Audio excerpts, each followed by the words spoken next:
Members of this honorable House and the listening public. C is resulting in the increased number of murders of young guns and drugs that arrive by air and sea is resulting raises the threat of weapons and drugs entering this island. My question, will the Honorable Premier please inform this honorable House what the plan is to repair the HM Customs and Immigration Dock, a key component in our border security, to include costs and timelines for commencement of works and completion? Premier? Thank you, Madam Acting Speaker. Madam Acting Speaker, though I certainly would not be able to provide on my feet costs and timelines for these particular works, I can inform the Honorable Opposition Leader that those works are currently being undertaken, as was stated by the Minister of National Security previously. But I think it's also important to recognize that there is operational continuity within our border control system. Customs does deploy mobile and alternative inspection protocols while fixed infrastructure is repaired. We are coordinating with the other works in St. George's to make sure there's no duplication. And so from that particular perspective, there's also active RFPs on works that are taking place, such as the matter in replacing the building for the dock scanner on Hamilton with upgraded infrastructure that will be in place there as well. So I accept what the opposition leader says around the fact that we need to make sure that our border security is continued to be strengthened and invested in. And that is the reason why we have the largest capital investment that this country has seen in 16 years, making sure we're dealing with matters from east to west, also implementing matters inside of your constituency, Madam Acting Speaker, with regards to the Coast Guard station, so there could be further patrols and other matters to make sure that we protect our borders in this country. Thank you, Premier. Do you have a supplemental, or you wish to move to your second question? I have two supplementals on that Okay. one. Thank you.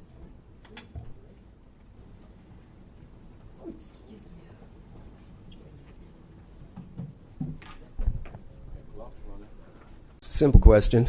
Will the Honorable Premier please inform this Honorable House what the ballot budget allocation is for the repair of said dock? I did say that I cannot give very much specifics. The honourable member can certainly put that question in writing, or I can happily provide it to him later, or I'm sure the Minister of National Security could. I do not, of course, keep tabs of all of the major government projects which are going on, numbering in the dozens, and I do not have those specific items in front of me, but I'm certain that those matters may have been covered either during the budget debate, but I'm certain we can provide a specific answer to the honourable member. He will provide the answer later, member. Second Thank you, Madam supplemental? Acting Speaker. Yes. Reference the question I just asked. The reason why I did ask is because I did check the budget book and I didn't see that there was any budget allocation for that item. I will Okay. go on to my second supplemental.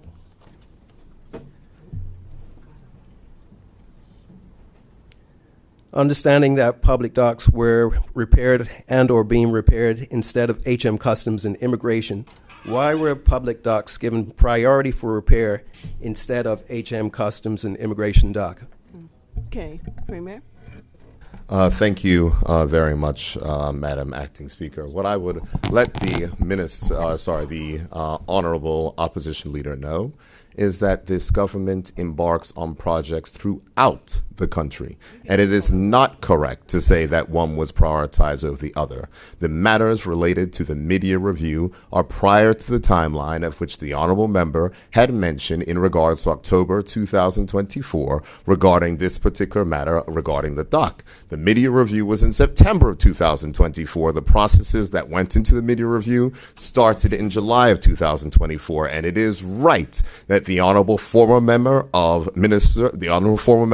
the then Minister of Public Works, identified that there were community docks that could be refurbished. And I'd ask the honorable member if he does not believe that members from constituency number 15 or other places should have access to docks that people had. The fact is that we recognize that due to the financial position that this country has been in since the global financial crisis, there has not been the required infrastructure investment in maintaining and upgrading infrastructure infrastructure, when we talk about matters related to communities, when we talk about matters that are related to crime and violence and antisocial behavior, it is important that the government invests in community facilities. And I can assure the honorable member, though he has a problem with the public docks which were done inside of various communities in this country, I know that the constituents living in those communities appreciate the fact that those docks are put back to use so they can enjoy the facilities that this country offers as well. Thank you. Next question. I just want to respond to that. No. Next question. Fair enough. There's a prioritization over public docks instead of... That's your next question. Yeah.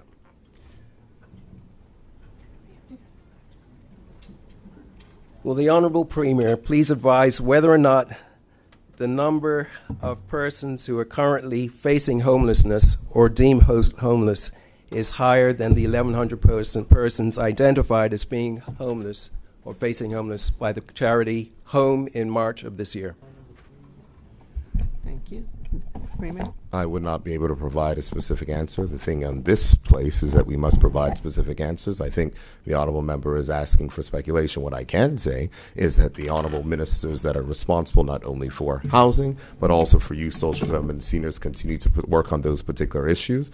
And I can tell the honorable member that he should look forward to an update on matters related to homelessness soon. But what we have been doing is work with agencies. The minister has given announcements regarding funding that was placed inside the budget for social issues that are providing emergency housing, that are working on issues for families that are displaced, on working with persons to make sure that persons who may be in positions of experiencing domestic violence and others have access to housing on an affordable basis. And so from that perspective, the work continues, and I look forward to the updates which will come from the Honorable Minister of Youth, Social Development, and Seniors on this topic in the future.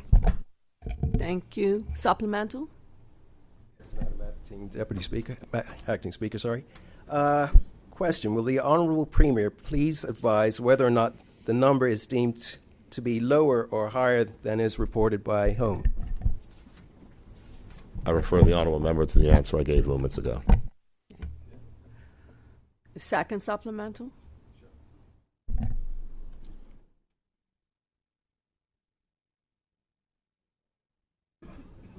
Acting Madam Speaker, understanding that there's a housing crisis in Bermuda, can the Honorable Premier advise why the Bishop Spencer School was not allocated for shelter for the homeless and people facing homelessness?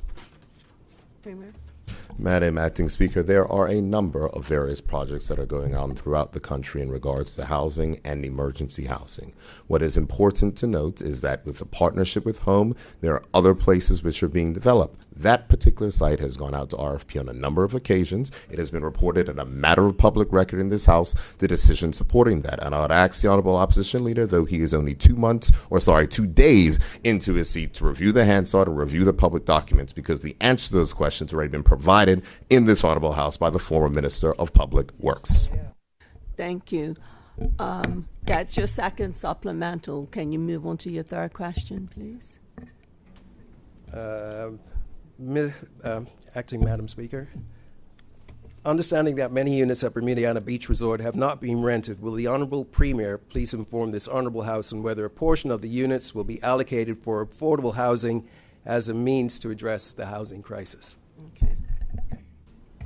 What I would say is that the Honorable Minister, Deputy Premier Minister of Housing, has stated that these particular matters are up to the occupation at that place is up to 50%. I will tell the Honorable Member that comprehensive housing matters, so whether or not it is Bermuda Beach, whether or not it is a record investment in public housing, the matters that the Honorable Minister of the Honorable Deputy Premier and Minister of Housing Municipalities have announced, whether that is Chelsea that is taking place, whether it's Battery Row, whether it's all the other items of Harmony, all the rest. There are multiple units which are being brought online, significant investment, the private sector rental program, and others. So I understand where the Honorable Member is coming from, and where there is a need, we will find ways. And I know that there are persons who may have been relocating overseas that the government has been working to assist, and some of those persons are housed at the Bermuda Beach Resort. So the answer to the question is we are working across the board to ensure that we can fulfill the needs that exist in our community. Okay. Supplemental? Question 3. That was question. Member? Yep. That was question Okay, 3. fine. Do you have any supplementals? I do. Okay. In terms of... Yeah.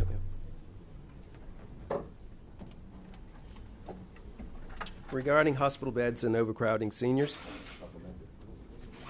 Actually, I'll conclude with those ones. Okay, thank you. Are there any other members who have questions for the Premier?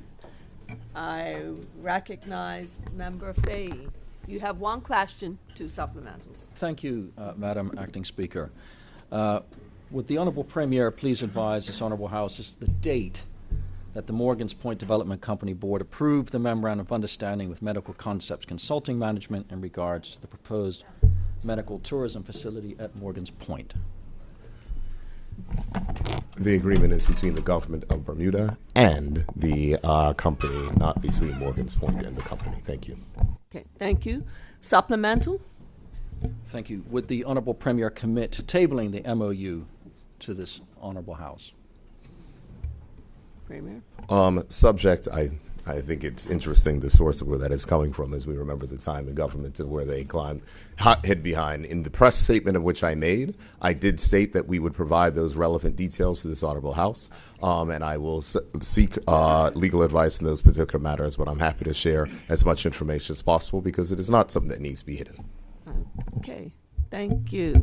A further supplemental? Supplemental.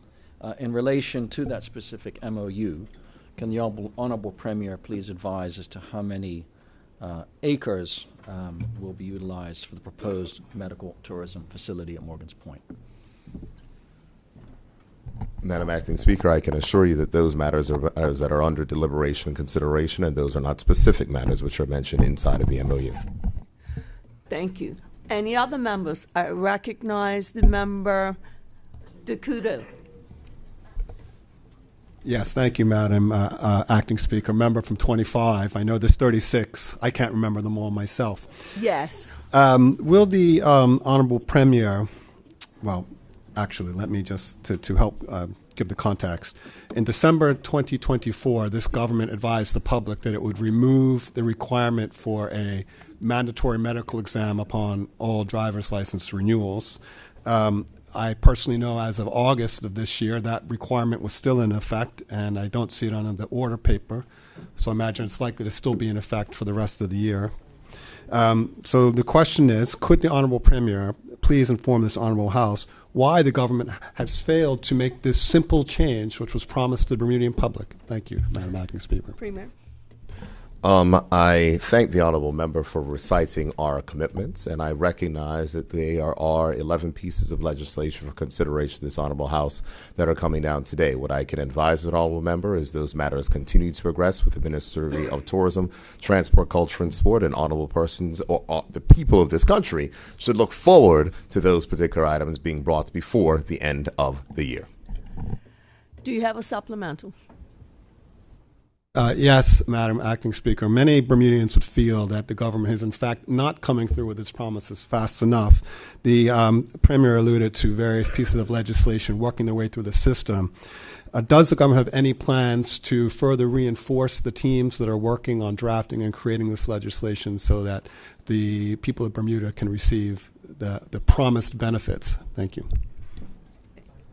Madam Acting Speaker, it is rich, I would say, coming from the opposition on a day that 11 matters are tabled that are going to advance things, whether it's enhanced mental health access, whether or not it is the paving the way for construction at Elbow Beach Hotel, whether or not it is the fact that we are going to be stabilizing pensions, setting in pension fee caps, all the other things, promises that were made in our election manifestos, which were being delivered. Some of those matters which are being called by from the opposition, and the Honourable Member is asking whether or not we will reinforce the bodies that are there to do the work. The reason why we have 11 pieces of legislation is because the government has done just that, made sure that the Attorney General's Chamber is supported with additional resources, and that is the reason why we have those particular items. So the answer to the question is yes, we will continue continue what we have been doing by making sure they have the support to deliver on this government's legislative agenda. And if more resources are needed to be found,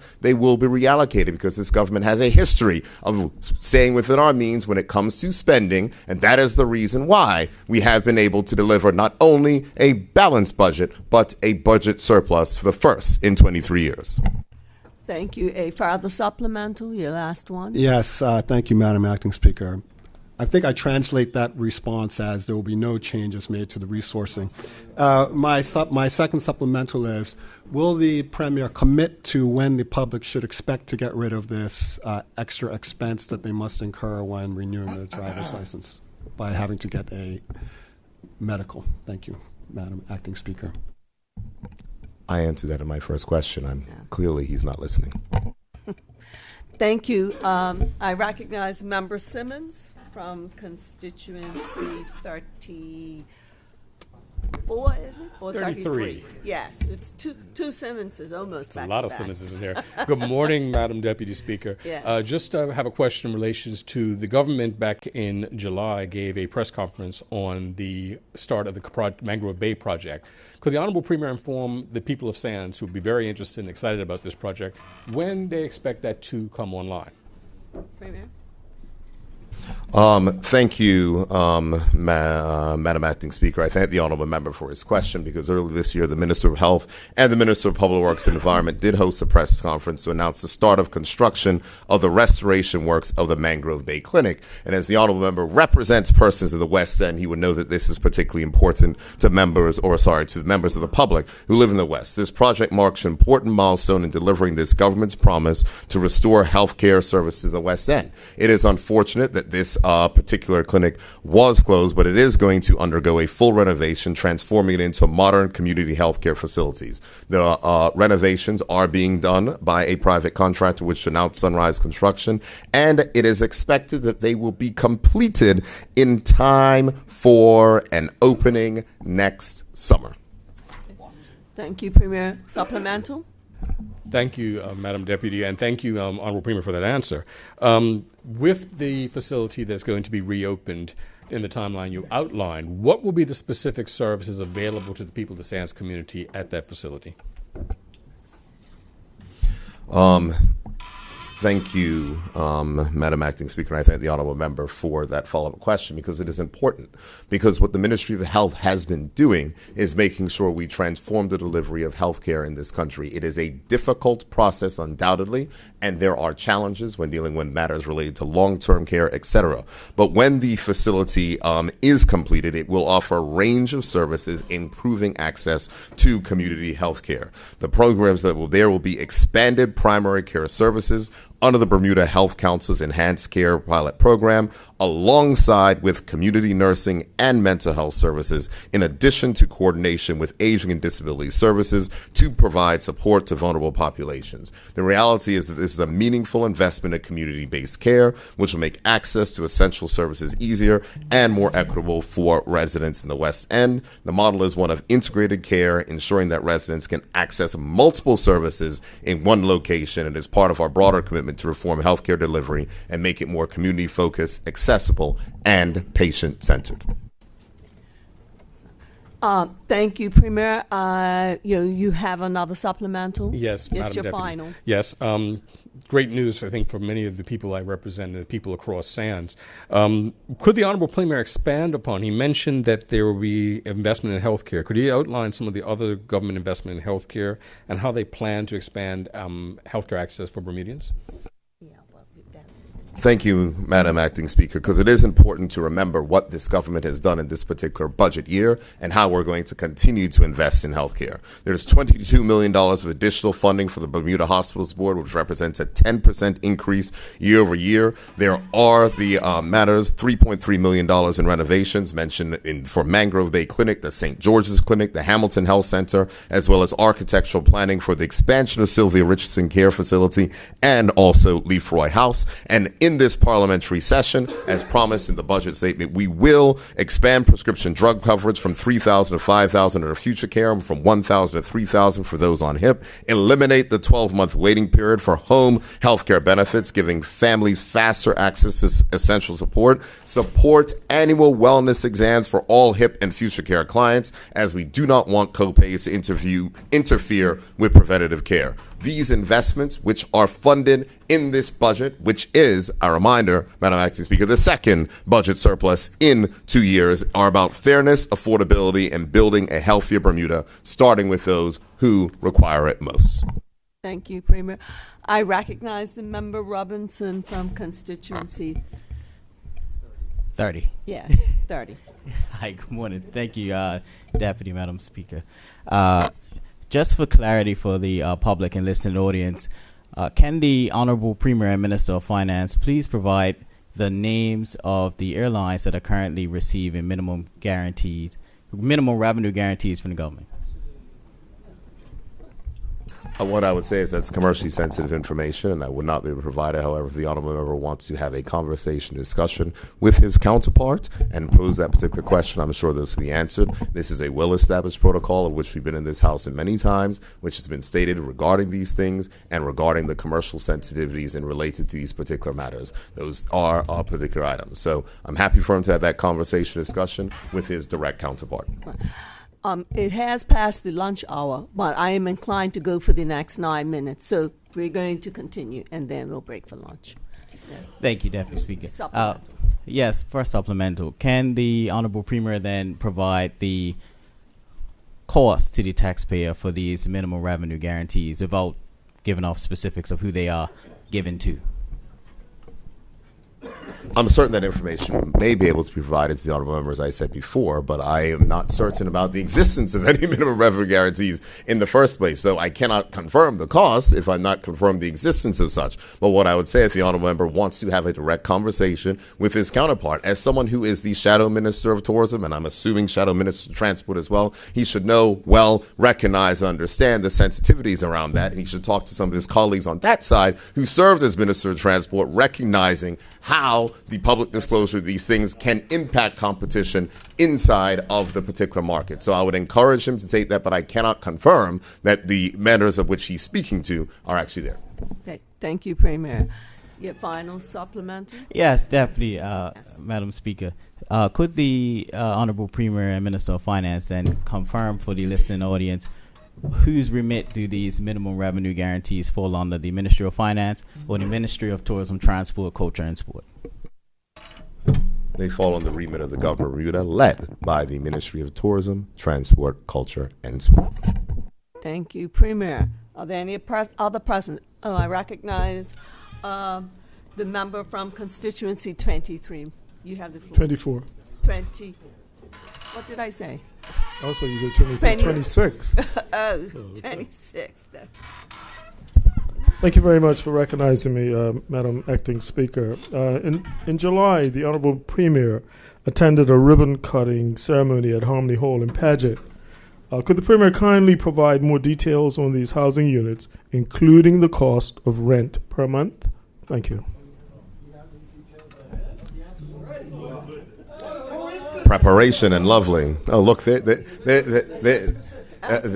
are upset, Madam Acting Speaker, but we will go. Thank you. I think it is important to note, because the honorable members on this side posed questions that were related to matters that are related to Harmony housing. And as the chirping happens over there, if members want specific answers, they may want to say, I will be asking on this in case you want to bring specific answers, Honorable Premier, so those answers can be provided. And I will do my best to make sure they can have those. But on this side, Madam Acting Speaker, we work as a team. And when people want to get the information for their constituents, we are able to make sure that information is provided. So I am pleased to answer the honorable member's question. I'm waiting for them. I am pleased to answer the honorable member's question and say that there was the ribbon cutting of 12 newly renovated units. These units do have a monthly rental cost between $1,100 and $1,500 a month, and it marked the successful completion of Phase 3 of the master plan, which will bring a total of 52 2 affordable housing units online. And the important thing to note is that this project was delivered by the Bermuda Housing Corporation under budget. Okay. Thank you. Do you have a supplemental? Madam Acting Speaker, I do. Could the Honorable Premier please update this Honorable House on what other work has been done or will be done at other locations throughout the island to increase the stock of affordable housing? Thank you. Thank you very much, Madam Acting Speaker. As I previously mentioned, there is the work that is taking place at Harmony Hall. Phases 4 and 5 are already planned and funded, and we'll see the redevelopment of Harmony Terrace North and Harmony Terrace South, adding 16 units each for a total of additional 32 units. This forms part of the government's wider efforts to increase the supply of affordable housing across this island. We know that we've made record investments in affordable housing, and we know that we increase the allocations to the Bermuda Housing Corporation by $4.2 million this year, on top of the record investment of which we've already made. I think it's important to note where in Southside, units have been renovated to support families and seniors, Wellington Slip Road, Rock Oven Lane, Beacon Hill, and Harmony Hill, where refreshments and upgrades and refurbishments are made. In addition, the Deputy Premier and Honorable Minister of Housing recognize that the historic Chelsea property in St. George is under renovation, delivering 2 3-bedroom homes and 2 2-bedroom homes by 2026. 18 Battery Roads in St. David's, Phase 3 is now underway to create 12 new units in a mix of studio and 1 bedroom. And of course, in Middletown, 4 new 2-bedroom units are also expected to come online in early 2026. The work for affordable housing continues, and that is due to the record investment of which we're able to deliver because we have successfully restored this country's finances to allow us to make those investments. Thank you, Premier. For other supplemental? No? Thank you, no. Okay, I recognize Member Pearman. Member Pearman, you have the floor. Thank you, Madam Acting Speaker, and good morning, or good afternoon, I suppose now.